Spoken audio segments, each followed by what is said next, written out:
Okay, we are now live. So I have Natalie with me. Natalie's here today, and we're on the second instalment of Natalie's site. So we're taking it as if we're building a site from scratch. We have lots of information we asked in part one. These videos will be coming out. They will be all joined together and put on our YouTube channel when we finish the build. But we're going to basically build the whole site. We're going to import courses across from Teachable into the site, and we're going to hook it all up and show you exactly how it's done. And of course, Natalie's with us, so she knows exactly what she wants. So if I'm not doing it right, she's going to pick me up on it and also then tell me what she wants and how she wants things tweaked. So last week, Natalie was saying she's got sites. She's got about 3 or 4 sites. I can't remember how many, Natalie, too many. And she wants to basically make at least 2 of them, although she's going to bring a 3rd one in later to be into one site. So I've now sent Natalie a document that she was looking at, and it was some questions that were asked. And this is just for you guys that are maybe doing courses or designing sites yourself for yourself, or for a client. You can see the full process as we go through it. I think this part of it is probably the most important part, because once you have asked all the right questions, then you'll have a really clear picture of what you need to do for your client or for yourself. So you need to be asking yourself these questions as we go around. So I've done a Canva slide, which I've already sent to Natalie for her to have a look at. And she's given me the answers on these anyway. But I'm going to show you what I'm sending across to her. So I'm going to share my screen now. Natalie, feel free to jump in. And hello, Natalie, as well. I've already said hello, Natalie, off camera, but hello. Hello, it's so good to be here. I'm excited to see what we're going to walk through today. Good to have you. Right, let's jump in and go to the slide. So here is our Canva slide. So the first thing was last week we did ask quite a lot of questions, and we asked what sites Natalie had. So she's given me the site. So I do a quick sheet like this, so it's for clients to discuss. So sites that Natalie has currently, and there's a few down here, but we're looking at Harmony Within and a Fertility from the Soul, these 2 sites, which are on Teachable. She wants to bring them all in together into one site. Now, I did ask the question, does she want one site or does she want multiple sites broken up? And you'll see that in a minute, because I've done a little diagram to sort of show. We've got Natalie's Zenler URL here. So this is the URL. At the moment, it's just a free plan. So it's not actually got the custom domain added to it yet, but Natalie is looking at that and buying that, and then we can hook that up as well as part of this. But we don't need to do it at this stage. It doesn't matter. I've also asked what external applications Natalie is using at the moment. So she's got a WordPress site, and she uses ConvertKit, get response to email system. So how can we use these things to inside Zenler itself, where we can replace them or we can stay with them, because we can integrate with ConvertKit. We also have Circle, and Circle was a really big one because it is actually Natalie's community, and she wanted to know straight away whether she could actually embed that into the site itself, which you can. If there's embed code in any external app, it doesn't have to be a community app, you can embed it into Zenler itself. She's using Zapier. We might not have to use Zapier. It depends when we get onto the when we actually get onto putting the courses in and exactly what she wants to do. We might not even need to use Zapier. I don't know yet, because Natalie also has Thrivecart. So we have Thrivecart in there. Again, we might not have to use that. Zoom, obviously we replaced Zoom with our Zoom, so you don't need that Zoom subscription anymore. But test it out first, Natalie, before you say, right, okay, I don't want my Pro Zoom account anymore. StreamYard for YouTube and live streams. We can talk about that later, because StreamYard allows you to stream to multiple platforms at the same time, but Zenler, you can stream to Facebook or to YouTube, but not both at the same time at this point in time. Although there are ways around it. Using OBS, for instance, you can hook up to Facebook through that, and then you could use Zoom and you could actually hook up to YouTube. becoming multiple channels. So we can do that as well, but I'm not going to talk about it at this stage. Live streams for interviews. Yep, like we said, we've got Zoom built in. Soundwise, now this was a big one. Soundwise audio app platform mentioned last week. So you use like the Soundwise. Now, what I can tell you and what we discussed last week was that there was a problem with iPhone cutting off the audio. So especially important because it was meditation audios. So you don't want to be meditating like for 5 minutes and then have the audio cut off. It would be an absolute nightmare. And there was a problem, but Rakesh has actually told me that that's fixed now. So the sound does not get cut off. It now integrates with the system, the phone itself, and it won't cut off. So that's a good thing to know. They've done it already. Is that, can I ask, is that only if someone is using the Zenler app? Because that wouldn't apply to the browser version, right? If someone's using it on browser, they just have to turn off their lock and sleep mode. Yeah, yeah. But this overrides within the app itself. And I know you were super excited about the app. And yeah, I that's great news. Yeah, with what you're doing, I think it'd be really good with the audio side of things, especially because they've got a nice little thing and they can just scroll up, they can click the audios. It'd be really nice and clean for them. But yeah, like you say, they could just do it in the browser and they could do it that way as well inside the browser, inside their phone. So anyway, it's been fixed. So that's a major one. So yeah, I've also got notes down here. So I probably need a homepage, easy to direct people to general interest areas. So this was, the whole point is to make it really clear and easy. And if anyone knows the websites that I do, I try to get to where it is in a maximum of 2 clicks. So with this, it's going to be 1 click because we're going to have the homepage, exactly what you said, Natalie. We're going to split it up and we're going to have nice, clear directions. We're going to have a nice image on one side. And this is just out my head, image on one side, image on the other side, one for the well-being, one for the fertility, and you click straight into them. You could also bypass that page if you don't want people to see certain parts of it as well. So it will be really clear. They should just better go boom straight into that area and not have the, you know, all the other stuff that you do around the outside. And that is probably one of the most important things. I see it all the time with sites where people are doing, is under the same thing, but they've got it scattered just in so many places. It's like hard to know whether which area to go into. It's like fertility, is that there? Then there's a well-being one, then there's a meditation one, then there's another fertility one. And people are like, well, I don't know where to click. And, you know, once you start reaching over sort of 10, 15 courses, it becomes a bit of a kind of jungle for people. So clear direction is what we're going for. Probably the most important thing really with you, isn't it, Natalie? Absolutely. Yeah.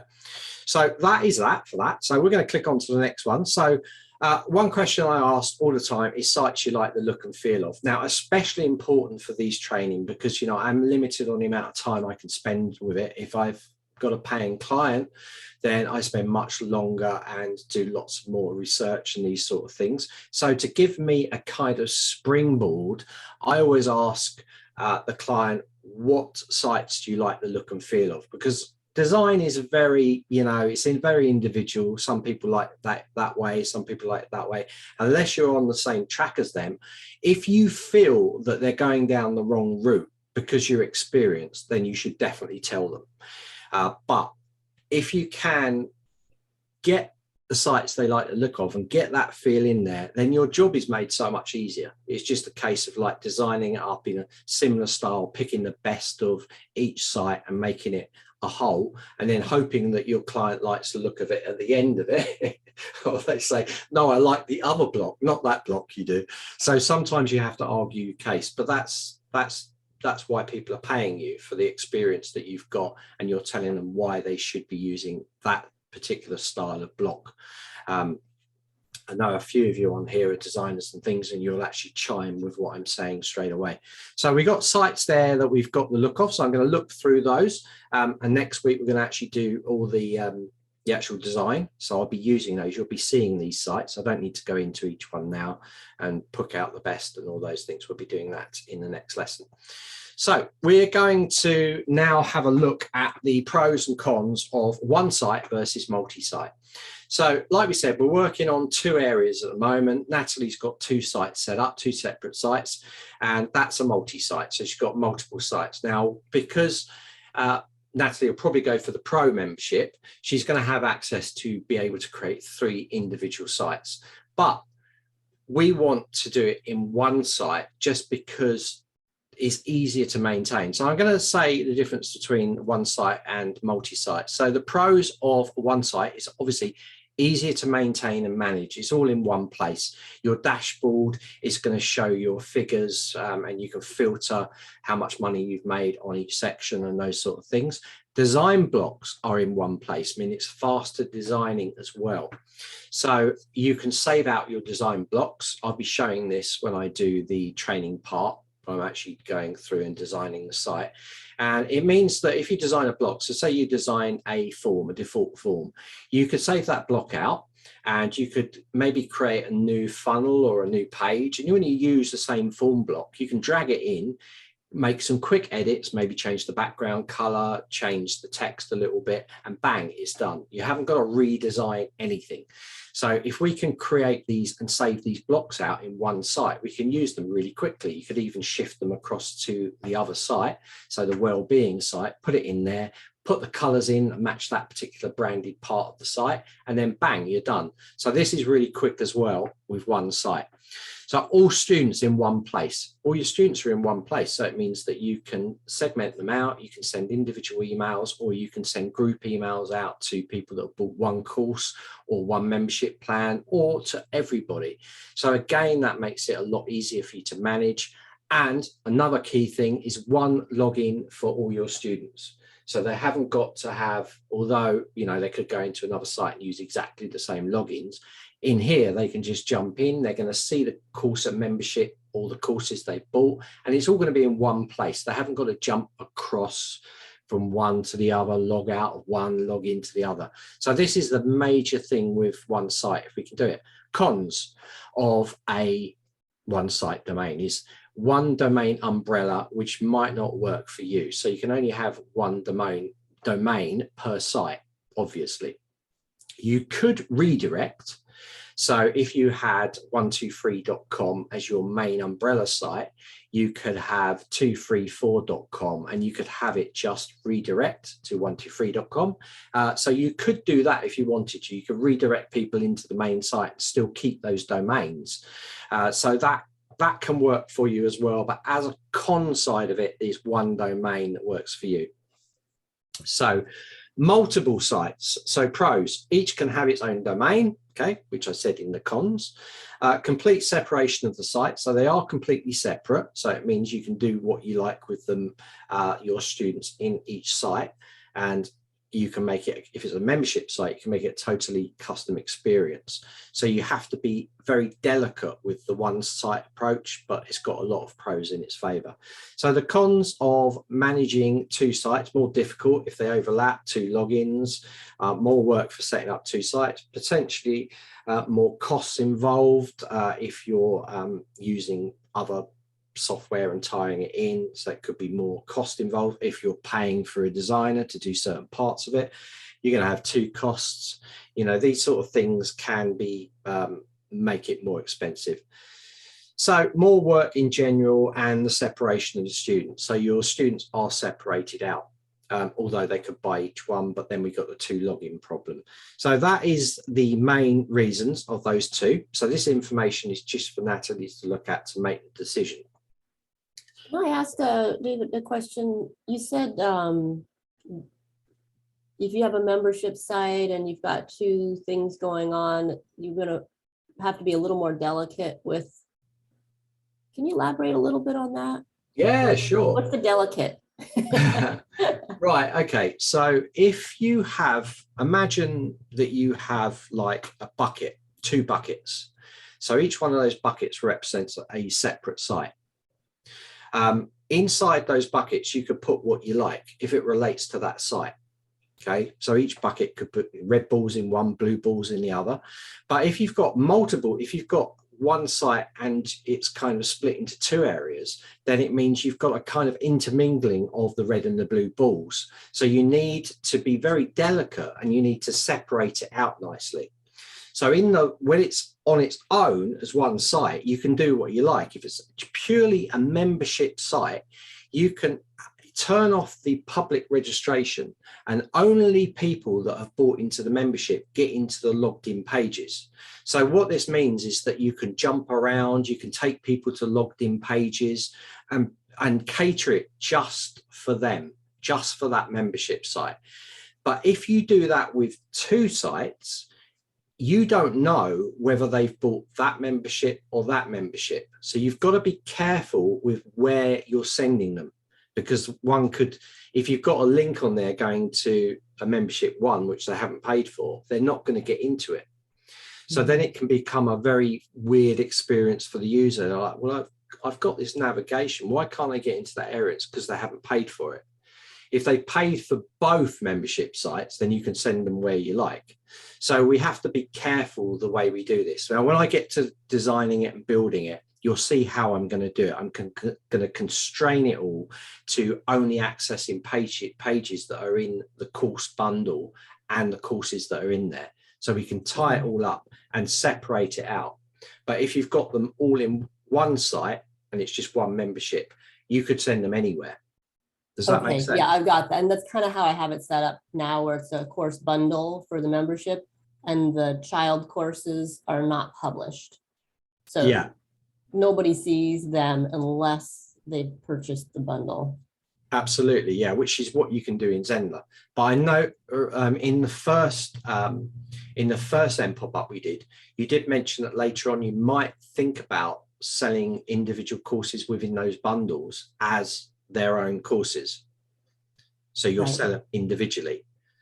So if you're going to do that, we've got to be even more careful with the way that it's working, because they're not just in the bundle. Those courses are later on going to be sold outside the bundle. So I need to know that information, because I'm always, when I'm building anything, I'm always thinking, well, what if I want to do that later? I've got no plan to do it now, but what if I want to do it later? Is there going to be a knock-on effect to everything I've created? And if there is, then I'll be very careful about it. So this is why it's so important, guys, to get all the information about the job that you're doing, even if it's your own. And this is why it's good to jot things down on pieces of paper so you see the student flow, which we're going to look at in a second. But that's the reason, Natalie. It's just like, it's harder if it's all in one site. You've got to keep it under control. But if it's on one site and one membership, it kind of like they can go anywhere because it's just one bucket. If you're, so hopefully that's yeah, absolutely, that's easy to understand. Yeah, it gets but it's good question, Natalie. Good one. All right, so let's go to the next one then. So this is student's journey graphics. So based on the two options, here's a quick student journey graphic. So one site, simplified. So this is a little bit simplified, but we're just taking a student's journey through it. So you can see the top one here, we've got student, a new user. So someone that's never bought into the membership plan in the courses. They've come in and they've gone to the site home, site entry, and then the homepage has both niches. We'll have simple blocks. Remember, I said 2 simple blocks, fertility, well-being. So they then make the choice, I want to go into the fertility. So they click the fertility and they go through to that particular, in this case, bundle membership for that course. They pay for it and they become a student. They haven't bought into the well-being yet, but they might later. And they can if they want to. If you put it in the page, they can click and buy into that as well and get access to all of it. So a student that's joined up, student here, they follow the members path now. So instead of seeing this site home entry, when they come in, they will see a members home entry, but it's a members home entry. So now they can get access. So it's like go to their course. So they can go into their membership plan, they can see all their courses and they can just jump in. So membership area, so that they're just going straight through into their membership area and it's nice and clean. That's it. that's as simple as it gets, really, because it's just one site, so they can choose the sites in there if they want to join the other membership. If Natalie decides to make any of the courses paid for, she can do. Obviously, they won't pay for it if they're a membership and they've already got access to that course, because they've already got access. But if someone new comes in, they can buy individual modules, which Natalie might want to sell later. So this is the forward thinking part, but it's not complicated. You know, the complication will come later when we're looking at our automations, our emails, and how we want them to work. The actual site design itself is actually quite simple. So there we go. So because all students are in the same site, tagging and any emails can be filtered and sent to all or some. It's up to you. You can also export out users for inclusion in other systems or use integrations we already have, such in Natalie's case convert kit. So it could be sent out through there. It does integrate up with the system, but you might want to take those students and put them into, I don't know, a Google Sheet or something for filtering inside there. So that is our one site simplified. Natalie, any questions? So if some people are buying some of the courses, but they're not buying the bundle to be a member, what are they going to see? They're going to see only the courses that they bought, nothing else. Okay. Yeah, I will, when we get to that stage, I will be, I know you're not doing it yet, but I will be showing you how you could split the course from the bundle. So you can basically duplicate it. So we'll have a look at that, and we'll look at what they see. I'll actually be going in and we'll be testing this as a student. It's one of the key phases of what we're doing before we launch. We need to test this until it breaks. You know, we want to be going in here and testing everything works and that you're getting all the automations, all these things. So I'll be running through the whole test process with you as well. I guess the piece I'm a little confused about is if somebody has, I have half a dozen courses and the membership bundle, and if somebody has some of those, but not all, then will they still go to the site home? Will that site home page still be something that? Yeah, because that's the piece that I'm confused about. Oh no, it's going to be easier when I show you, because it will go straight through to the page. No, I understand. What it's actually going to do is going to go to the all courses page. So only courses they've bought. We'll probably change the title of that from all courses to something else, but they'll only see the courses they bought.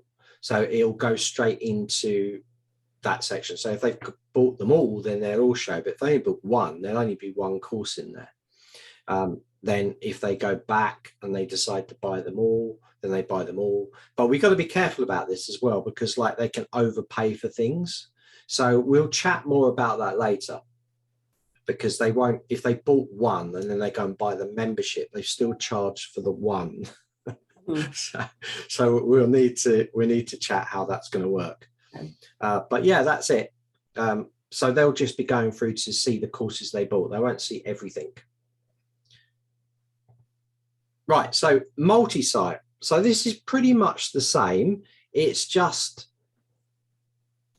a user comes in, goes to the site, makes a purchase for the membership, becomes a member. Next time they come in, they can go to all their courses and they can see it.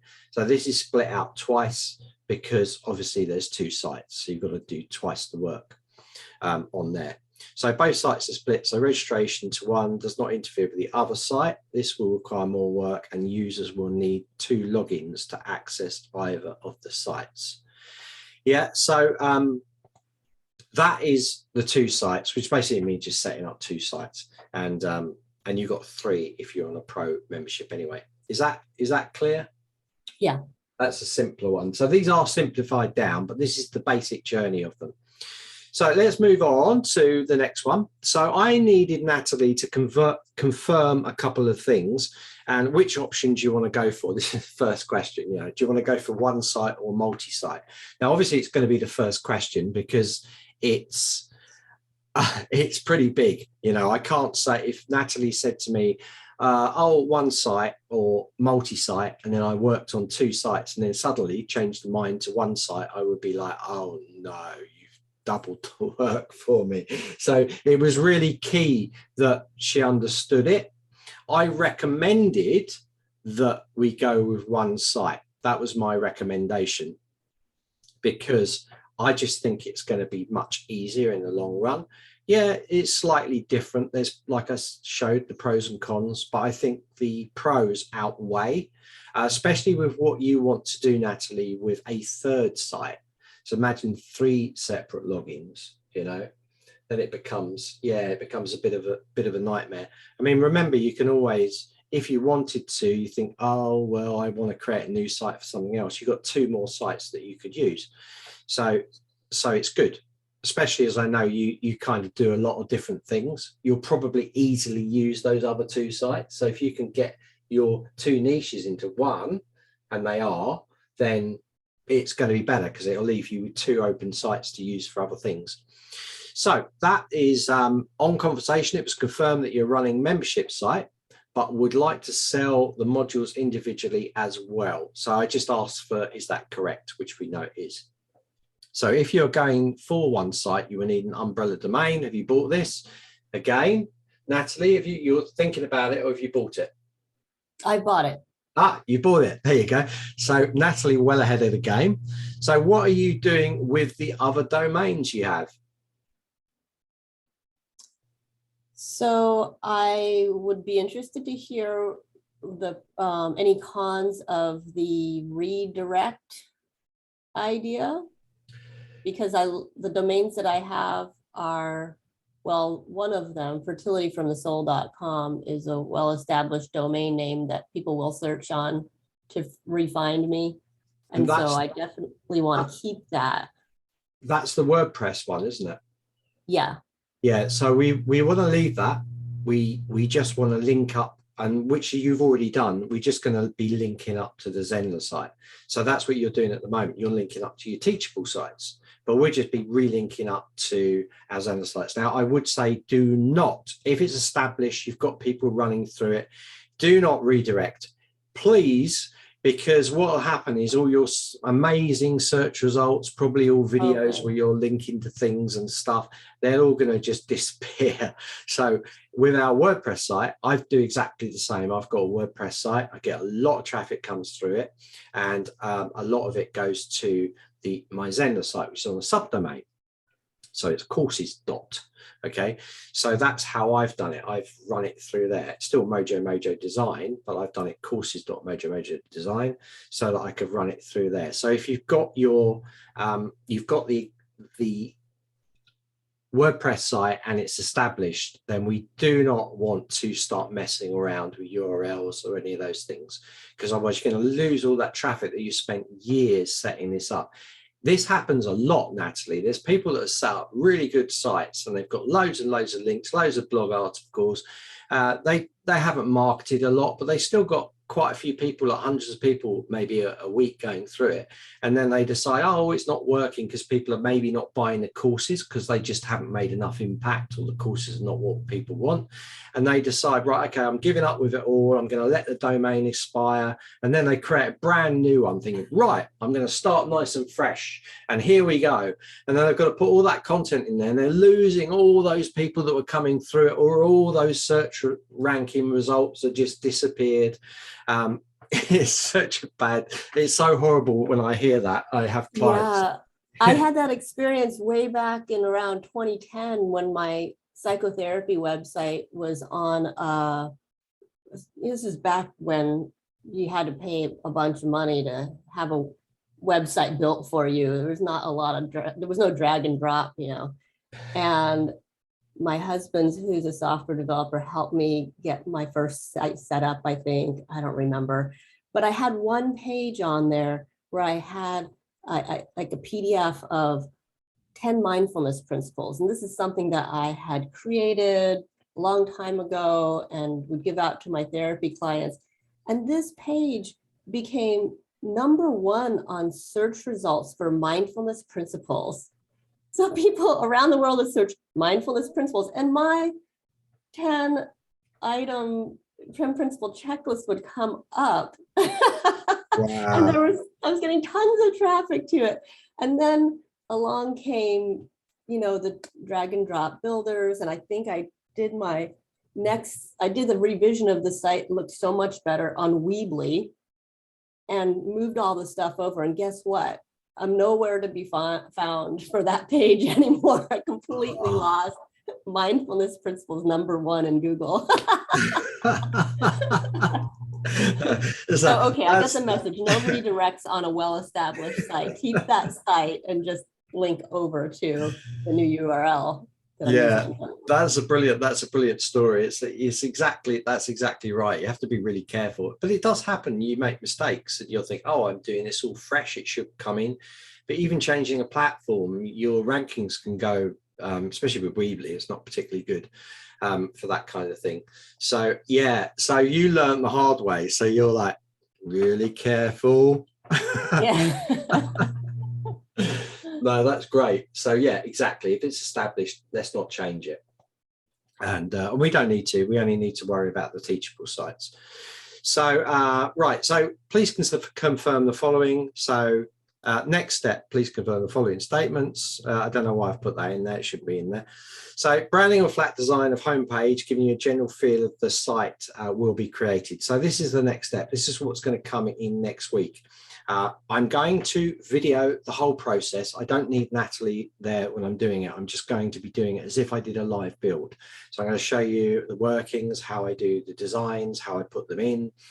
There's going to be quite a long video because I'm not going to rush it. I'm going to make sure the main blocks are in there. And what we can do then is we can showcase that to Natalie. Of course, Natalie's going to get the build video as well, so she can follow along when she's going solo. And she will know exactly how everything was built for her site. So site at that point, once it's approved, we will then be contacting support@zenler.com because as we know, Zenler, absolutely free of charge, does migrations from both Thinkific and Teachable. Okay, so both those platforms, no other platforms, just those platforms. And luckily, Natalie isn't with Kajabi or Udemy, so we can bring it across because she's with Teachable. So we're going to bring those courses. We're going to bring one lot of courses across. Okay, so we're going to bring maybe the fertility one across first. I know there's more videos in the fertility, isn't there, Natalie? Oh, yes. How many? How many? Well, actually, I don't know which is the hard part of the migration, but my courses are light on video and more heavy on text. So I use video pretty sparingly. So I don't know if that will make the migration easier, but there's a lot of text and there's a lot of links in the text. And some of the linking is between lessons. So I don't know how you all do that kind of migration. That's going to have to be hand relinked. I'm not sure because the URL would change for the links. I'm pretty much guaranteed that that would have to be relinked up. But how many courses have you got for fertility? Probably about, I'm going to guess about 10. Oh, that's right. Thought you were going to say. Well, some of them have a lot of modules, like, 50 modules inside or something, depending on how long I've been adding stuff. That's nothing. Small potatoes. Okay, good. That's small potatoes. Don't worry about that. Yeah, I mean, I got a jewelry course. I've got over 350 lessons in there, and they're all video lessons. So yeah, so that's nothing. And I've got like ton of courses. So as long as you're not topping, if you'd have said to me, I've got about 153 courses or something, I would have, oh dear. We're all right. But no, very light on the courses and light on the videos. The main thing is the links to outside URLs, which should be fine. And a mixture of images, audio, and video and text in the lessons. And I know comments aren't going to move across, but comments from the previous courses, which is a little bummer because we have a lot of history there. Yeah, the one thing that's a pain for me, I think probably still going to be an issue is what I do a 7-day challenge that works really well, and I'll duplicate the whole course for the next time I run that challenge, and we run a cohort of people through it all together. Each time I do the duplication, it's super because it just creates a copy of everything, but any internal linking, I have to comb through and make sure that I update that URL. So if day 2 lesson refers back to something in the orientation or something like that, I have to by hand make sure I update those. Otherwise they'll get sent to, last quarter's challenge, which is no good. Yeah. This is going to be interesting because there's a lot of these. You want to write these kind of things down because when we get to that stage, that's going to be quite interesting because I'll try and figure out maybe a smoother way of being able to do that. Yeah, I've got a few ideas already. So that's a key one to put down because you might, but then you might not want to duplicate the course. Let's see. We're not at that stage, but that's that's a really big functional one for me. And I've seen some platforms. There's a newer platform that's kind of structured around running challenges, and so they have it set up where you can rerun that same challenge again and just change the date and everything auto populates. But it was built out for that. So I feel like it's a little workaround doing it in a course platform, but I really like being able to, all the videos, everything is pre-recorded. So I hit duplicate and I'm almost ready. I just have to comb through and update any dates and links. Yeah, it would be nice if that was auto magic. That would be amazing. Yeah, I've got a few ideas. Let me just when we get to that part, because what we do once the course is going there, of course we've got to start timing things up, and then we'll be on how it's migrated across. So then we're going to have a look inside and see how we can do that. Some of that I'm going to probably do that privately with Natalie because maybe some of it's sensitive. We need to blur it out. So some of these ZEN pop-ups I'll be doing them, and they might be pre-recorded just because I have to be quite sensitive, especially with students and things like that. So no students' names are going to be shown or any of that stuff, Natalie, just so you know, for your own peace of mind. Because we, at the moment we're doing it live. So if I flick live into your site, everybody would see the emails. That wouldn't be good. So I have to be very careful of that. So that kind of brings us to the end of today's bit. So now you know that we've asked a lot of questions there. We know where we're going with it. So I can start the build. I can start looking at sites that Natalie likes the look of. I can take the content that's pre-existing that she already has on the Teachable sites, and I can bring it in. And I'll be recording all of that. And that will be for you guys to watch. And Natalie will come in and give us her verdict on if she wants things tweaked and changed. Once we have that homepage set up and ready to go, we're going to then start to put that across the whole site. And at the same time, we're going to task support to bring those courses into the platform. Then we're ready to look at the courses, make our changes with that, link it all up to the page, and then we're done. And of course, then we've got to go to the other site and bring the courses in from there and link that up. But it will be the same process. So I don't think we have to show it twice. Then we'll look at the automations and we'll be testing it all, making sure it all works, setting up our pricings, maybe doing a bit of customization on the email templates themselves. So they're following your branding. Got to do a logo as well, and got to connect up the custom domain. We've got to do email authentication. It sounds like a lot, but it's not. It's just a lot of little jobs that we'll put together. So great one, Natalie. Just laughing.